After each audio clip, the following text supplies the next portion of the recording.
Ladies and gentlemen, let me tell you something powerful. Your biggest battle is not with the world, it's with yourself. The war isn't outside your house, it's inside your head. Every day, your future is being negotiated between two versions of you, the disciplined one and the distracted one. Weak habits are like termites. You can't see them, but they're eating away at the foundation of your destiny. The problem isn't that people don't want success. The problem is they've educated their hands, but not their minds. Every habit you have is an employee working for you 24 hours a day.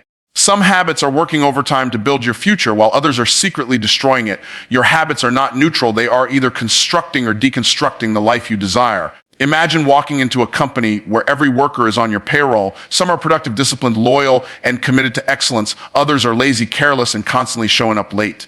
Now imagine that company is your life. Every decision you make, every habit you form is either hiring or firing one of those employees. The truth is, success doesn't come from talent alone. It comes from the daily performance of habits that align with your purpose. Weak habits, like procrastination or doubt, are silent assassins of destiny. They don't attack loudly. They whisper softly, convincing you that it's okay to skip just this one time. But each time you allow a weak habit to clock in, it takes a brick out of the foundation of your goals. Strong habits, on the other hand, are quiet builders. They don't make noise, but they leave results. They lay bricks of progress, one after another, until a fortress of discipline surrounds your purpose. If you want to change your life, you must begin by auditing your habits. Ask yourself which employees are producing results and which ones are draining the company of your destiny. Every moment of laziness, every excuse, every wasted hour is a paycheck given to a worker who is destroying your dreams. The mind doesn't distinguish between good or bad habits. It just reinforces whatever you train it to do repeatedly. That's why it's not enough to hope for change. You must retrain your mental workforce. Your habits are a reflection of your internal education. The untrained mind will always hire weak habits because weakness feels easy. Comfort feels safe, but comfort is the greatest enemy of greatness. People fail not because they are unworthy, but because they employ habits that are unqualified for the job of success. If your goal is to build wealth, but your spending habits leak money, then you've hired financial failure. If you want to grow spiritually or mentally, but your daily routine is filled with distraction, then you've hired mediocrity. The problem isn't your intention, it's your management. You must become the CEO of your own behavior. Every day you decide who gets to work for you. Do you allow distraction to run your schedule? Does fear manage your decisions? Or does discipline sit in the corner office calling the shots? The people who rise to the top of their fields are not the most gifted. They are the most disciplined employers of their own habits. They understand that repetition is not punishment, it's training. When you wake up early, when you read instead of scroll, when you speak life instead of complaint, you're giving raises to the habits that build. But when you hit snooze, when you indulge in negativity, when you waste hours in meaningless distraction, you're giving promotions to the very habits that hold you back. The most dangerous part of weak habits is that they rarely feel dangerous. They disguise themselves as comfort. They whisper that you deserve a break. But every break taken in weakness breaks something important: momentum, confidence, and integrity. Strong habits are forged in education, repetition, and awareness. You can't just wish them into existence. You must teach your mind what excellence looks like and demand that your actions follow suit. Weak habits grow in darkness where ignorance reigns. They thrive where the mind has not been taught to recognize their cost. But once you educate your mind, once you truly understand what every choice costs you, those habits begin to die.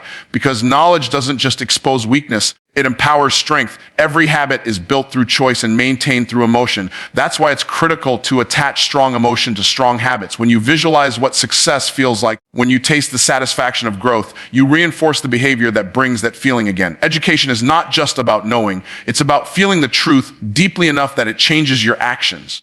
A weak mind educates itself through entertainment. A strong mind educates itself through experience, reflection, and intentional learning. When you start seeing habits as employees, you stop taking them lightly. You begin to understand that every small action has long-term consequences. A single bad habit can bankrupt your future, just as a single good habit can make you wealthy in time, health, and peace. The transformation begins when you stop saying, "I'll try," and start saying, "I'll train." Because the one who trains their habits trains their destiny. The one who ignores them becomes enslaved by them. Every great achievement in history was built on the shoulders of disciplined habits, and every failure can be traced back to the consistent employment of weak ones. Success doesn't show up overnight. It shows up after months and years of hiring the right behaviors and firing the wrong ones. So take inventory. Decide today which habits deserve a raise and which ones deserve termination. Because the company of your destiny is depending on who you keep on the payroll of your mind. Most people live their lives letting their minds control them instead of mastering their minds. They move according to how they feel react according to what happens, and speak according to what others say. They wake up tired, so they move slow. They get criticized, so they stop creating. They feel fear, so they shrink back. They let emotions be the driver, and their purpose sits in the back seat waiting for permission to move forward. The greatest mistake anyone can make is letting their mind become a servant instead of the master. The mind is a powerful tool, but when it's untrained, it becomes a dangerous weapon turned against its owner. An untrained mind will take your potential and bury it under doubt, distraction, and comfort. It will convince you to stay where it's safe, even when you're built for greatness. It will tell you to protect your feelings instead of pursuing your future. The mind will either multiply your purpose or magnify your pain, depending on who's in charge. That's why training your mind is not optional. It's survival. You can't control every circumstance, but you can control what your mind does with it. Two people can face the same hardship. One breaks and one builds. The difference isn't in the hardship, it's in the mindset. The one who has educated their mind has taught it to interpret pain as purpose, not punishment. They understand that pressure is not meant to destroy them, but to define them.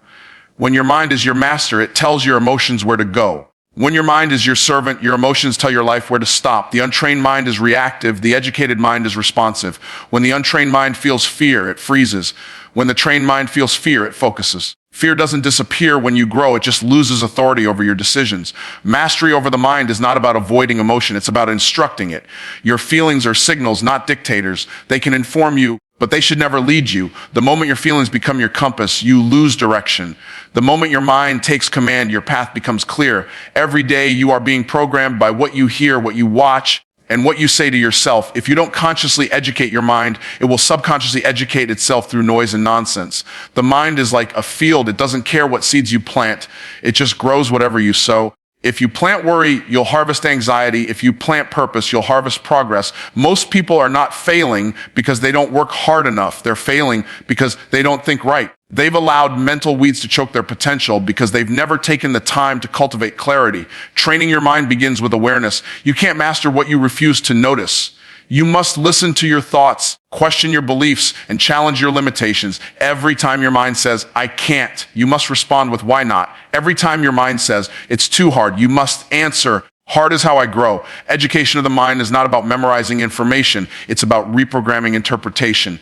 It's about changing how you see struggle, how you define failure, and how you measure progress. When you train your mind to think abundance, you stop acting like a victim of shortage. When you train your mind to see lessons in loss, you stop wasting energy on regret. The mind follows the loudest voice, and that voice must be yours. You have to speak to your mind the way a general speaks to his soldiers, with authority, conviction, and direction. You must say, we are not quitting. We are not backing down. We are not giving up, because when your mind hears your command consistently, it starts to obey. You can't educate your mind in silence. You must feed it with truth until it becomes immune to lies. Read things that stretch you. Listen to things that challenge you. Speak words that strengthen you. Every time you expose your mind to higher thinking, you elevate your identity. A renewed mind will always produce a renewed life. The quality of your thinking determines the quality of your living. There will always be days when your emotions scream louder than your goals. Those are the days when mastery matters most. You have to tell yourself, my emotions are real, but they're not in charge. The disciplined mind doesn't deny feelings, it directs them. It doesn't ignore fear, it instructs it. It says, you can exist, but you can't decide. That's what separates those who rise from those who remain. The mind is your first battlefield, and every victory in life begins there. If you lose in your thoughts, you will lose in your actions. But when you win in your thoughts, you can lose battles and still not be defeated, because your inner world defines your outer world. The world doesn't change until the mind does. When your mind becomes your master, your circumstances become your students. They no longer teach you fear.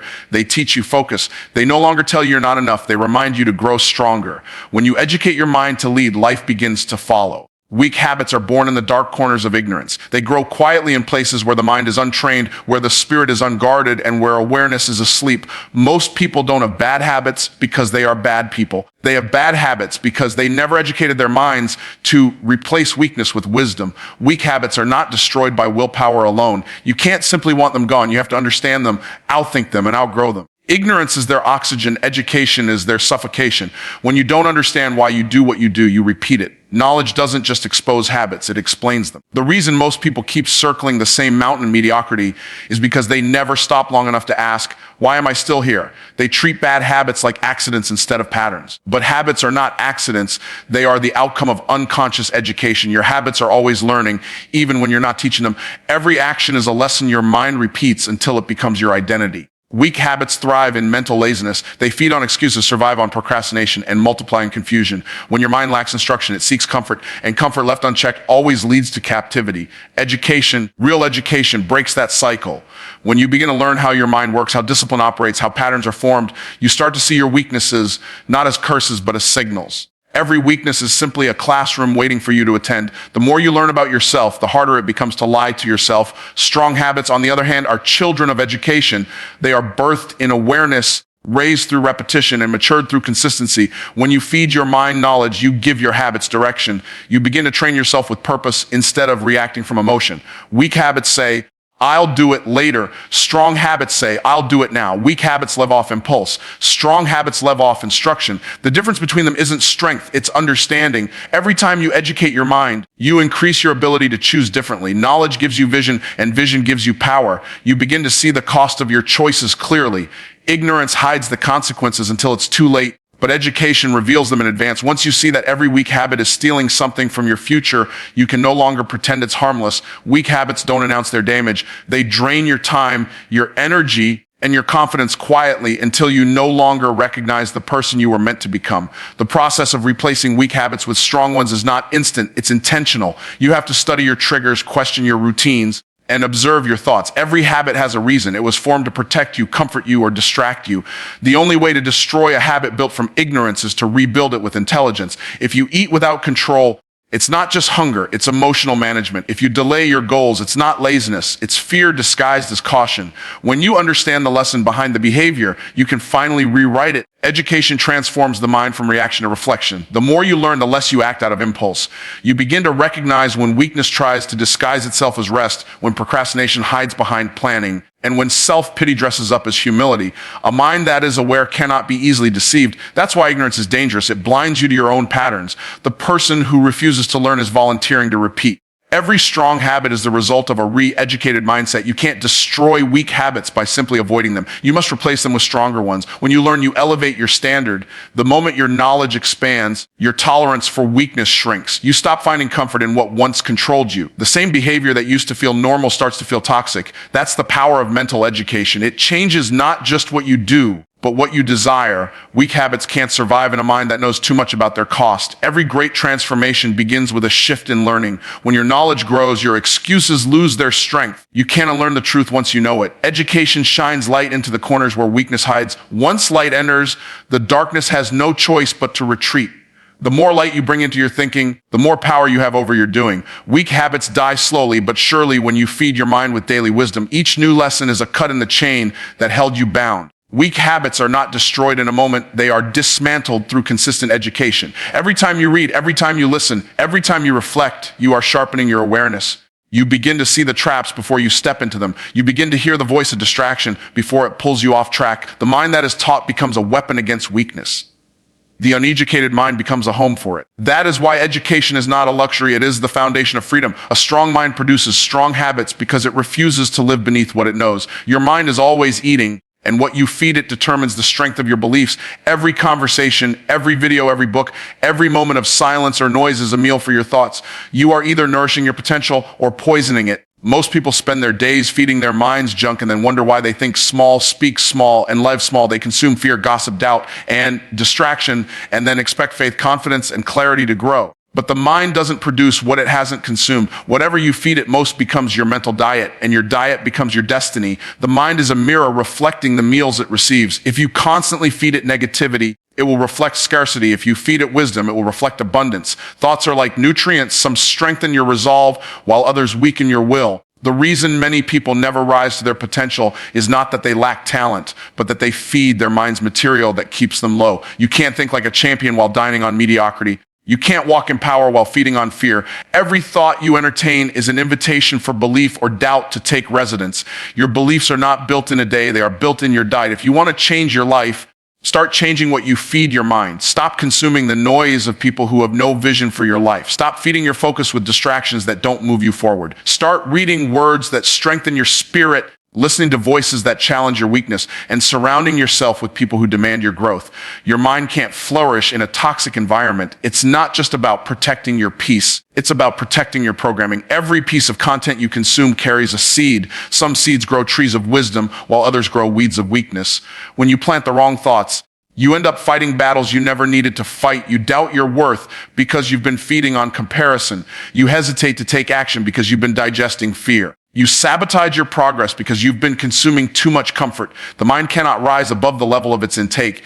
If you want to believe higher, you have to feed higher. It's not enough to stop consuming bad information. You have to start feeding yourself the right truth daily. Just as your body weakens when starved, your faith weakens when unfed. The mind doesn't stay empty. It will always look for something to chew on. If you don't feed it wisdom, it will feast on worry. If you don't fill it with purpose, it will fill itself with problems. That's why success is not just about working harder. It's about thinking cleaner. You must become the gatekeeper of your mental diet. Guard what enters, because what enters eventually exits in your behavior. Every belief you carry today was once a meal you consumed repeatedly. The idea that you're not enough, that you can't succeed, that success is for others. None of those thoughts were born with you. They were fed to you until you began to believe them. The good news is that beliefs can be unlearned. You can replace the diet of doubt with a feast of faith.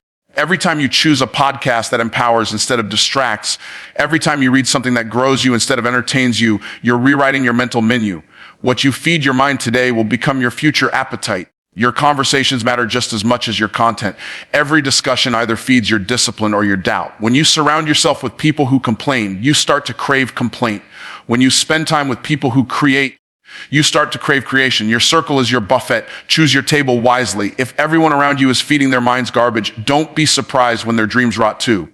You can't keep sitting at the table of mediocrity and expect to taste excellence. Feeding your mind properly requires intention. You must be deliberate about your input because your output depends on it. Your thoughts create your language. Your language directs your actions, and your actions build your results.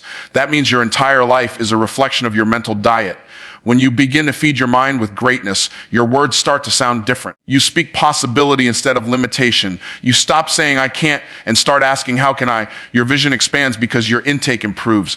There will always be junk food for the mind available, quick entertainment, gossip, endless scrolling, but mental junk food always leaves you unsatisfied. It gives you a temporary distraction, but steals your long-term direction. Every time you choose wisdom over entertainment, you're strengthening your mental muscles. Every time you choose growth over gossip, you're feeding your purpose. The more you nourish your mind with powerful information, the stronger your beliefs become. And strong beliefs don't need motivation, they produce it. What you feed your mind today determines what you believe tomorrow. Every thought you entertain today becomes a seed for tomorrow's action.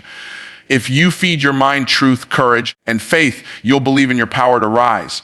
But if you feed it lies, fear, and limitation, you'll believe in your need to stay where you are. The mind doesn't know the difference between truth and repetition. It believes what it hears most. So feed it what you want it to believe until belief becomes your nature and growth becomes your habit. Most people treat discipline like a punishment, when in truth, it is the greatest form of preparation. They see it as something that restricts them instead of something that refines them. Discipline is not a cage that keeps you from living. It's the structure that allows you to live on a higher level. Without it, potential leaks through the cracks of inconsistency. Every great achievement is built on the foundation of discipline, not desire. Desire creates the spark, but discipline keeps the fire burning when motivation fades. Discipline is not about doing what you love all the time. It's about doing what is required even when you don't feel like it. Emotions are temporary, but excellence is eternal. You can't wait until you feel ready to take action, because readiness rarely visits the undisciplined. Discipline trains you to act out of commitment, not comfort. Every time you push through resistance, you build a muscle that will hold your future together when pressure comes. Discipline teaches your mind that feelings are suggestions, not instructions. The people who master their craft, their body, their mind, or their business all have one thing in common. They understand that discipline is freedom. It doesn't trap them, it trains them. The undisciplined chase comfort, and the disciplined chase purpose. The undisciplined look for balance, the disciplined build rhythm. Discipline is not about being perfect, it's about being consistent. Consistency compounds in silence until it shouts in success. The small, unseen moments when you choose the hard thing over the easy thing are the ones that shape your identity. When you start seeing discipline as preparation instead of punishment, everything changes. Every early morning, every late night, every sacrifice, every repetition becomes an investment in your future self. You stop asking, why do I have to do this? And start saying, I get to do this. Because discipline is not what takes from you, it's what adds to you. It builds endurance, focus, and resilience. It strengthens your mind to lead your life instead of follow your impulses. Discipline is the bridge between intentions and outcomes. Everyone has goals, but not everyone is willing to pay the price that discipline demands. Weak habits will always look for shortcuts, but discipline doesn't negotiate with weakness. It knows that the reward belongs to those who can delay gratification. When you choose discipline, you're telling your future that it matters more than your moment. Every time you choose discipline over distraction, you are voting for the person you want to become. Every no to weakness is a yes to strength. The reason discipline feels painful at first is because it's killing the part of you that prefers easy. It's breaking the comfort addiction that keeps you small. Growth never feels good in the beginning because the old version of you is fighting to stay alive. Discipline is that daily confrontation with yourself where you decide which version will win. You can't reach new levels with old habits. Every time you choose to follow through when you don't feel like it, you prove to your mind that your word is power. You start to trust yourself, and that trust becomes confidence. Discipline also creates clarity. It removes the noise of indecision. When you are disciplined, you don't waste time wondering what to do next. You already decided yesterday. Discipline builds structure, and structure builds stability. Without it, emotions run the show, and chaos becomes your schedule. But with discipline, every hour has a purpose, every task has a reason, and every day has direction. The person who trains their mind to follow structure will go further than the one who waits for inspiration. Discipline doesn't mean you never rest. It means you earn your rest. It's the difference between escaping responsibility and rewarding responsibility. Rest without work becomes laziness, but rest after work becomes renewal. Discipline gives you the right to enjoy the harvest because you respected the planting season. It turns effort into excellence and time into transformation. Those who run from discipline run from destiny. Those who embrace it attract opportunity because they've proven they can be trusted with responsibility. Every act of discipline is a seed planted in the soil of your future. You may not see the results today, but they're growing underground, building roots of strength. Every repetition, every focused hour, every controlled thought is preparing you for moments that others will call luck. But luck is only the visible form of invisible discipline. The rewards always arrive after the roots are strong enough to hold them. The greater your discipline, the greater your capacity to handle success without losing yourself in it. Discipline also protects you from regret. The pain of discipline is temporary, but the pain of regret lasts forever. When you discipline your time, your health, your money, and your words, you prevent future chaos. It's easier to maintain order than to recover from destruction. Discipline is how you build a foundation strong enough to carry everything you dream of having. It's not a limitation, it's liberation. It gives you control over what matters most by teaching you to master what seems small. And the person who masters the small things eventually becomes trusted with great things. Weak habits don't die on their own. You have to kill them with intention, with awareness, and with repetition. The reason most people stay stuck is because they try to change their results without changing their routines. They pray for transformation but refuse to change their patterns. Weak habits don't respond to hope, they respond to replacement. You can't eliminate a weak habit by wishing it away. You replace it with a stronger one that serves your purpose. Every weak habit in your life exists because it rewards you in some way. It might give you comfort, distraction, or a temporary escape, but those small comforts always cost you long-term progress. The moment you start educating your mind to see the truth about that exchange, you begin taking your power back. Your mind must be trained like a soldier, not pampered like a tourist. A soldier doesn't wait to feel ready. They act because duty demands it. Weak habits survive in a mind that negotiates too much. Every time you say just this once, you reinforce the chain that holds you down. Every time you say I'll start tomorrow, you give weakness another 24 hours to grow stronger roots. Killing weak habits starts with killing excuses. Excuses are the camouflage that weakness wears to look like reason. The moment you start catching yourself rationalizing mediocrity, you start exposing the lies that keep you average. Awareness is the first weapon in this battle because you can't defeat what you don't define. Weak habits feed on comfort and routine. They love predictability. That's why you have to interrupt your patterns. Do something uncomfortable on purpose. Wake up earlier, speak up when you'd normally stay silent, push one more rep when you feel done. Every time you disrupt comfort, you weaken the grip of habit. The brain learns through repetition, but it also adapts through challenge. When you challenge your old patterns, your brain rewires itself to support your new identity. You cannot become someone new while clinging to what made you old. Weak habits are not just actions. They are identities disguised as behaviors. They whisper, this is who you are, but the truth is you're only one decision away from proving them wrong. The real battlefield is not your schedule, your diet, or your bank account. It's your self-image. You will always act in harmony with the story you tell yourself. If you see yourself as undisciplined, your behavior will confirm it. If you see yourself as powerful, your actions will rise to meet that identity. Educating your mind means rewriting the story that supports your weak habits. It means saying, this is not who I am anymore, because you can't outperform your belief system. You can have the strategy, the tools, and the time, but if your self-image still aligns with weakness, you'll sabotage your own progress to protect it. Killing weak habits requires more than willpower. It demands environment control. Your environment either fuels your focus or feeds your distractions. You can't expect to grow in soil filled with weeds. The people you talk to, the content you consume, the spaces you spend time in, they are all shaping your habits when you're not paying attention. If you keep weak company, you'll keep weak habits. If you consume low-value content, you'll produce low-value results. Guard your mind like your future depends on it, because it does. Your environment is always teaching you something. The question is whether it's teaching you strength or weakness. Most people lose the war against weak habits because they expect change to be painless. But you can't grow without friction. Pain is not the enemy, it's the evidence that weakness is dying. When you start feeling resistance, that's not a signal to stop, it's a signal that the old you is losing control. Weak habits fight hardest right before they die. That's why you feel the pull to quit just before you break through. The key is not to run from that discomfort, but to sit in it long enough for it to lose power over you. Discipline is doing what you said you would do long after the mood has left. To kill weak habits, you must build systems stronger than your emotions. Motivation will start you, but systems will sustain you. Create routines that make success automatic. Schedule your priorities instead of prioritizing your schedule.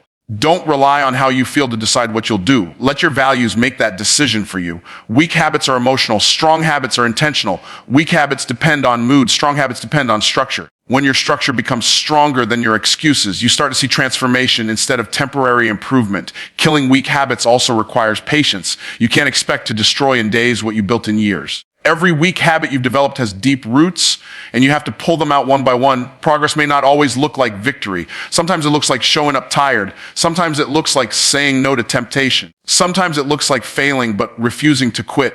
Every time you resist the pull of the old pattern, you're teaching your mind who's in charge. The goal is not perfection, it's progress in the right direction. Repeat it until it becomes permanent. Weak habits die slowly, but they die surely when they are starved of attention, repetition, and emotion. Stop feeding them with your excuses. Stop nurturing them with your comfort. Stop defending them with your identity. The mind you educate becomes the mind you live with. If you train it to think strong, it will act strong. If you let it drift, it will decay. You can't rise to greatness with the same habits that keep you small. Every day is a battle between who you were and who you are becoming, and the one you feed with focused discipline and repetition will always win.